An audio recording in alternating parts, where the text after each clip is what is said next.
And now we're going to start into our Americas block. And to kick it off, I would like to welcome John Davis from Rewilding Earth, who will tell us about the rewilding concept. Thank you very much. And I'm going to try to share my screen here to give you a short, simple PowerPoint on rewilding. And I want to thank the host of this inspiring meeting. I wish I had been able to participate in much more, but next year I will. I've been out in the field most of this week, as have my colleagues. But next year we hope to be a larger part of this. Let's see now. I want to. We're happy to have you anyway. And like you said, next week we're going to have the chance to be properly prepared. Yeah. All right. We will see your presentation and I'll give you the floor. Thank you so much. And I will admit at the outset, this is North American oriented, but I hope that the points and the lessons here pertaining to North America have relevance in Europe, Africa, South America, and elsewhere. And I wish to say that Rewilding Earth, although it focuses, which is at rewilding.org, focuses largely on rewilding North America. Most of our stories pertain to North America. We welcome and encourage stories from Europe, Asia, Africa, South America, and elsewhere. We want to celebrate and promote rewilding worldwide. And for those of us at the Rewilding Institute, which again is rewilding.org, we have a couple simple definitions of rewilding. One is helping nature heal, a phrase that my good friend and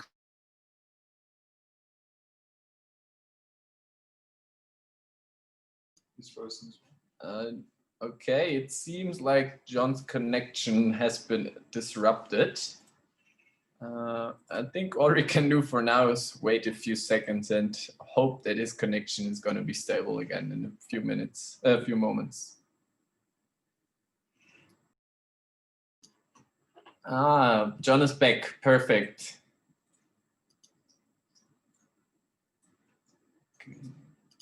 In a rural area and probably our internet went down. I apologize. Let me see if I can get back to the share screen. Okay, now we only see parts of your screen, unfortunately. Yeah, now you can see it. Okay. Okay, all working. Well, again, this is a brief presentation about rewilding. It focused largely on North America, but as well, as I mentioned before, but that may have been lost. Rewilding Earth, which is at rewilding.org, promotes and celebrates rewilding throughout the world, and we invite stories from all other continents as well as North America. And I'm not sure if I said this before I got lost the connection, but we tend to see rewilding as helping nature heal, or another way to put it simply, giving wildlife back to the land and the land back to wildlife. I think these definitions can apply in almost any major landmass or ocean or lake area. Rewilding Earth, rewilding.org, we have been quite greatly inspired by our founder's book, Rewilding North America, in which Dave proposed rewilding throughout the continent based largely on these continental wildways or continental scale wildlife corridors. We hope in future maps to add to this continental wildways map a Great Plains wildway and a Gulf Coast wildway. But in Dave's original book, published about 15 years ago, in which he is now updating, a second edition will be out soon, we hope, he focused largely on the Pacific Crest and Coast Wildway, the Rocky Mountain Wildway, the Arctic Boreal Wildway, and the Eastern or Atlantic Appalachian Wildway. This is not to at all diminish the importance of other areas, but to say, if one is aiming to restore the full suite of native species, including top carnivores, these are the areas of North America where we are most likely to be able to achieve success in the relatively near term. But again, we also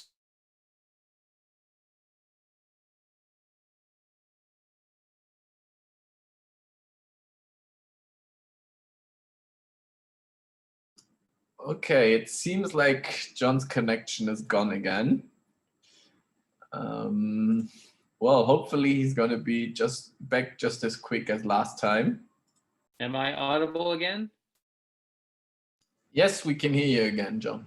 Okay, should I try one last time, or do you want me to just... Yeah, we will maybe turn off your camera. That normally helps to establish a better connection. But yeah, we will just try again.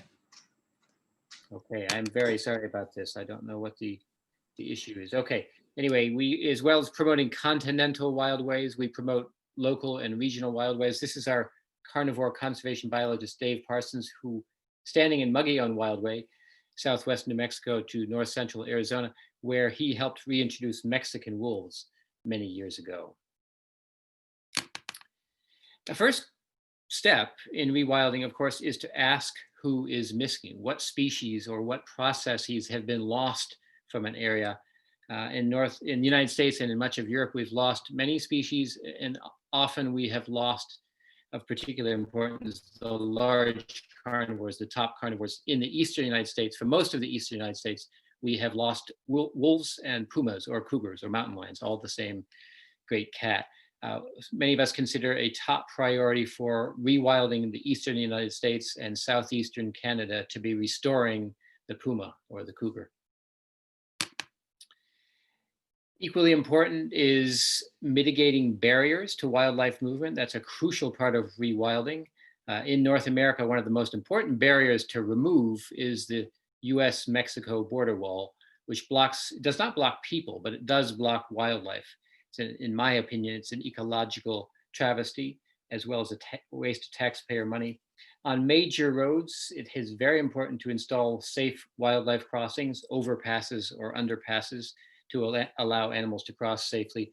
This has been done quite a bit in Europe, as well as in a few places in the Western United States. The photo in the lower right-hand corner here is the famous wildlife crossings in Banff National Park, Alberta, Canada. Removing deadbeat dams, as I know is a major effort in Europe, is a top priority in rewilding to allow migratory fish, anadromous and catadromous fish, to resume their traditional travel routes. This is an example of a successful dam removal effort from Washington State in the northwestern United States on the Elwha River. We tend at the Rewilding Institute to focus especially on top carnivores, but there are other equally important species, and including other keystone species, like in North America and in some parts of Eurasia, beavers, and in North America, prairie dogs, in North America and Eurasia, salmon. In the United States, redwoods, coast redwoods are very important. There are various other strongly interacting or keystone species that we should pay special attention to, along with the top carnivores. And sometimes it's easier in rewilding efforts to start with some of the less controversial species. It may be easier, for instance, in the American West to start restoring prairie dogs than it is in some places to bring back wolves, although we strongly favor both, of course. But again, bringing back top carnivores is a crucial part of rewilding wherever possible. This was done successfully with red wolves in coastal North Carolina a couple decades ago, actually before the more famous wolf reintroduction, successful wolf reintroduction in Yellowstone National Park. Unfortunately, because of bad politics in the United States these days, the red wolf recovery program in the US Southeast is in trouble. It was working biologically, but there are political and economic problems now with the program. Crucial to rewilding, of course, is creating, expanding, and reconnecting protected areas, particularly wilderness areas, national parks, and wildlife refuges. This particular photo is from the proposed High Alleghenies National Park in West Virginia in the Appalachian Mountains of the eastern United States. We strongly encourage practicing wildlands philanthropy, that is, old-fashioned buying and saving private lands on the market. This has been done very successfully in northern Sonora, Mexico, to preserve and restore habitat for the 4 or 5 native cats there, including the jaguar, as shown in this photo. This is now up to about 60,000 acres of former ranch land that has been purchased by the Northern Jaguar Project. We should always celebrate the rewilding successes our lands and waters have already enjoyed. And in the eastern United States, the northeastern United States, fisher recovery has proceeded quite well in the northern Appalachians and Adirondacks. And in fact, as many of you know, in parts of Western Europe and parts of Eastern North America, lands and waters have actually, to some degree, rewilded themselves through benign neglect. And I think we should celebrate these trends and try to reinforce them. Always important is protecting any remaining old growth and other original ecosystems. Here I'm showing a leader of Great Old Broads for Wilderness and a leader of the Old Growth Forest Network hugging an old pine tree in a roadless area in southwest Colorado, old growth forest on public land, but not yet fully protected. Crucial in United States and to some degree in Canada and Mexico, and I suspect in other countries represented by the good folks in this meeting, is reforming wildlife governance. That is changing how wildlife management agencies function, changing their priorities. Right now, the tendency in the United States is for states to dominate wildlife management and for state wildlife agencies to be dominated by hunters and fishers. And I'm not against hunting and fishing. Practically none of my colleagues are against hunting and fishing, but most of us feel that wildlife management should not be oriented so much toward maximizing so-called game numbers as it should be oriented toward protecting and restoring the full range of biological diversity, including top carnivores. In short, we will not succeed in getting top carnivores back on the ground in most states in the United States until we reform wildlife governance and make it more democratic, less game oriented, more ecologically and democratically oriented. Learning to coexist with all our neighbors, human and wild, is crucial, and a good example of this from my travels throughout North America is the Cuenca de los Ojos reserves in Sonora, Mexico, and across the border in Arizona and the United States. This is a citizen science camera that captured a beautiful image of an ocelot, a rare and sensitive species that the neighbors are now learning to accept in northern Mexico, southwestern United States. And finally, crucial to rewilding is thinking big, wild, and connected. We should strive to protect as much wildlife habitat as we can in as connected a way as we can, and to learn to coexist with our wild neighbors. Thank you very much for your time. I'm sorry about my technical difficulties. And please, for more information on rewilding, go to rewilding.org and feel free to send us questions or articles or get on a podcast with us or communicate with us. Thanks very much. Okay, thank you for that interesting presentation, John. We still got plenty of time left for questions and answers. So if anybody wants to ask John anything, please raise your question in Q&A or just raise your hand to speak up. Yeah, so maybe I have a question. The rewilding concept has, I think, gained a lot of traction in the recent years. People understanding that ecosystems have a certain way of working, and that if keystone species are missing, that everything collapses and they're important. So where do you see the future? Do you think this is going to get even more attention in the public? Yes, I think so. I would hasten to acknowledge, I believe European rewilding efforts are actually, in some cases anyway, more advanced, and African rewilding efforts also may be more advanced than those in North America. Partly, I think that's because we're relatively lucky in North America to still have large wild areas, particularly in Canada. And so perhaps a less urgent need in some parts of North America for rewilding as compared to Europe. But I think that the science behind trophic cascades,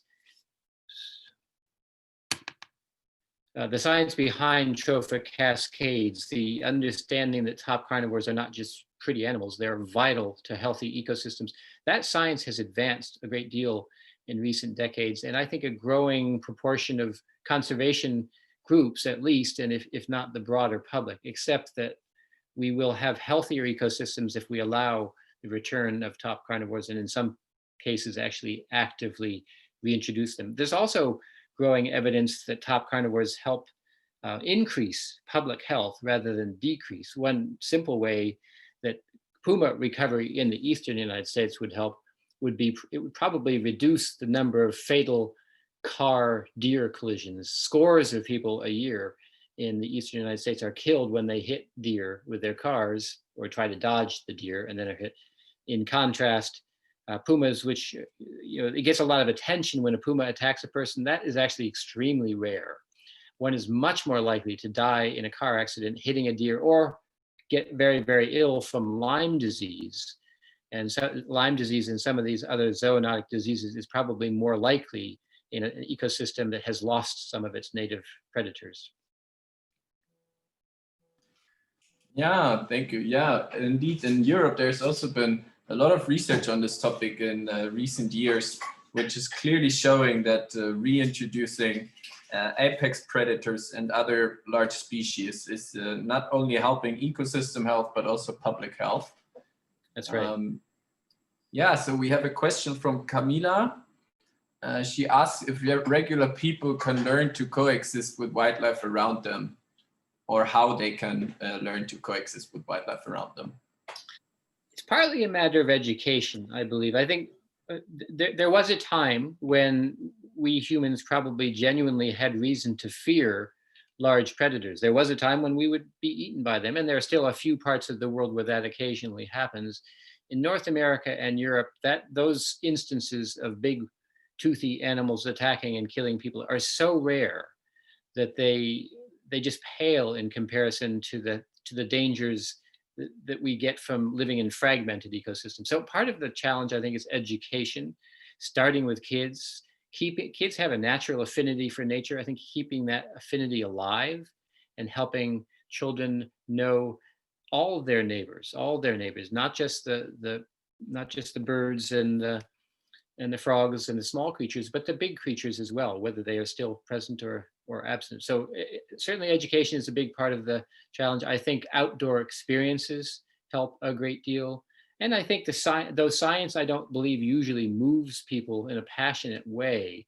I think it just getting the science of trophic cascades, getting the science of the importance of top carnivores out there, and the importance of whole ecosystems with their complete biotas. I think getting that information out is very important. Yeah, we actually had several talks throughout the week. So we had Simone this morning presenting about wolves in Maiella National Park in Italy, and then some more Monday afternoon. And what the pattern we can see in Europe is everywhere where large carnivores have been present, have always been present and have never gone extinct. The problems are much smaller than in areas where they have been extinct and where people have to learn again how to coexist with these species. I think you're absolutely right about that. That's a crucial point. Yeah. And actually, one related point I did make this briefly in the slideshow. Sometimes in our rewilding efforts, I think it's easier to start with popular, non-controversial species. In the American West, that might be salmon. Most people love salmon, whether to eat them or watch them or catch them. And it's not controversial. Promoting salmon recovery, promoting wolf recovery is controversial. So maybe sometimes it makes sense to start with the easier species. This is being done very effectively with the Rewilding Argentina project started by Tompkins Conservation, and also their projects in Chile, where the goal in Ibarra in Argentina is to restore the jaguar, among other species, but they're not starting with the jaguar. They're starting with some easier, less controversial species and working their way up to the top carnivores. Yeah, I think we can also again see a parallel to Europe here. I'm sure you know the Rewilding Europe initiative, which doesn't mainly focus on carnivores, but on large herbivores that they reintroduce, which of course have less conflict, less potential for conflict in areas. Right. Yeah. True indeed.